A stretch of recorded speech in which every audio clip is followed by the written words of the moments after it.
নমস্কার, garden tales YouTube চ্যানেলে আপনাদের সকলকে স্বাগত জানাই। আজ আমি এসে গেছি নতুন একটি ভিডিও নিয়ে। এই ভিডিওতে আমি জিজি প্ল্যান্টের পরিচর্যা সম্পর্কে আলোচনা করব এবং জিজি প্ল্যান্ট রিপটিং করে দেখাবো। ভিডিও শুরু করার আগে আমি আপনাদের কাছ থেকে ক্ষমা চেয়ে নেব, কারণ আমি অনেক দিন ইউটিউবে অ্যাবসেন্ট ছিলাম। পড়াশোনার চাপ এবং কিছু হেলথ ইস্যুর জন্য আমি ইউটিউবে রেগুলার থাকতে পারিনি, যার জন্য আমি খুবই দুঃখিত। তবে এবার থেকে আমি চেষ্টা করব ইউটিউবে রেগুলার থাকতে। তাহলে চলুন এবার ভিডিও শুরু করা যাক। আমি প্রথমে আপনাদের জিজি প্ল্যান্টটি রিপটিং করে দেখাবো। এই গাছটি আমি নার্সারি থেকে নিয়েছি। গাছটির দাম পড়েছে 125 টাকা। তবে বিভিন্ন লোকেশন অনুযায়ী গাছের দাম বিভিন্ন হতে পারে। আপনাদের এলাকায় জিজি প্ল্যান্টের প্রাইস কত আপনারা কমেন্ট করেও জানাতে পারেন। এই জিজি প্ল্যান্টটি রিপটিং করার জন্য আমি একটি 6 ইঞ্চের টব নিয়ে নিয়েছি এবং টবের নিচের যে ছিদ্রগুলি আছে সেগুলি খোলামকুচির সাহায্যে বন্ধ করে দিয়েছি।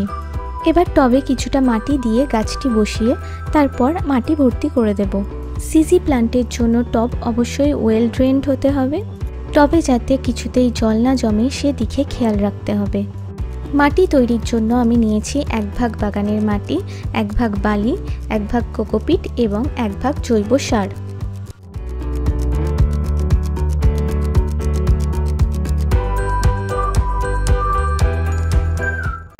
এরপর কিছু কালারিং পাথর দিয়ে আমি টবটিকে সাজিয়ে দিচ্ছি। এরকম পাথর দিয়ে যদি আপনারা সাজিয়ে দেন তাহলে গাছটি দেখতে আরও সুন্দর লাগে। এবার জিজি প্ল্যান্টের পরিচর্যা সম্পর্কে আলোচনা করা যাক। জিজি প্ল্যান্ট হলো খুবই লো মেনটেনেন্সের একটি গাছ। এই গাছটির খুব একটা পরিচর্যার প্রয়োজন হয় না। এটি একটি ইনডোর প্ল্যান্ট এবং খুব ভালো এয়ার পিউরিফায়ার। এই গাছটি আপনার বেডরুমে বা ড্রয়িং রুমে সাজিয়ে রাখতে পারেন। তবে চেষ্টা করবেন গাছটিকে জানলার ধারে রাখতে, যেখান দিয়ে ব্রাইট সূর্যের আলো আসে। গাছটিতে খুব বেশি জল দেবেন না। কম জল দিলেও গাছটি বেঁচে থাকে, কিন্তু ওভার ওয়াটারিং খুবই ক্ষতিকর এই গাছের জন্য। মাটি যখন দেখবেন শুকিয়ে গেছে শুধুমাত্র তখনই জল দেবেন। আগেই বলেছি গাছটি একটি লো মেনটেনেন্স প্ল্যান্ট।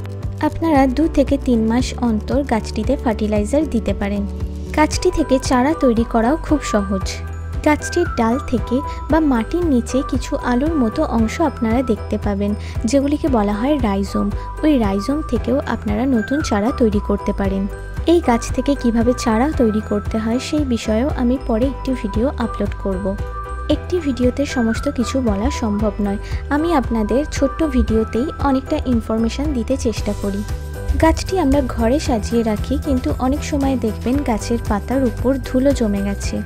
তো সেই ধুলো পরিষ্কারের জন্য আপনারা গাছটিকে শাওয়ারের নিচে রেখে ভালোভাবে ধুয়ে পরিষ্কার করে নিতে পারেন, বা একদম নরম ভিজে কাপড় দিয়ে আপনারা গাছের পাতাগুলি মুছে নিতে পারেন। তাহলেই দেখবেন গাছের পাতা একদম চকচক করছে। তো এই হলো আজকের ভিডিওটি যদি আপনাদের ভালো লেগে থাকে তাহলে ভিডিওটিতে লাইক দেবেন এবং এই ধরনের আরও ভিডিও পেতে আমার চ্যানেলটিকে সাবস্ক্রাইব করবেন। অসংখ্য ধন্যবাদ।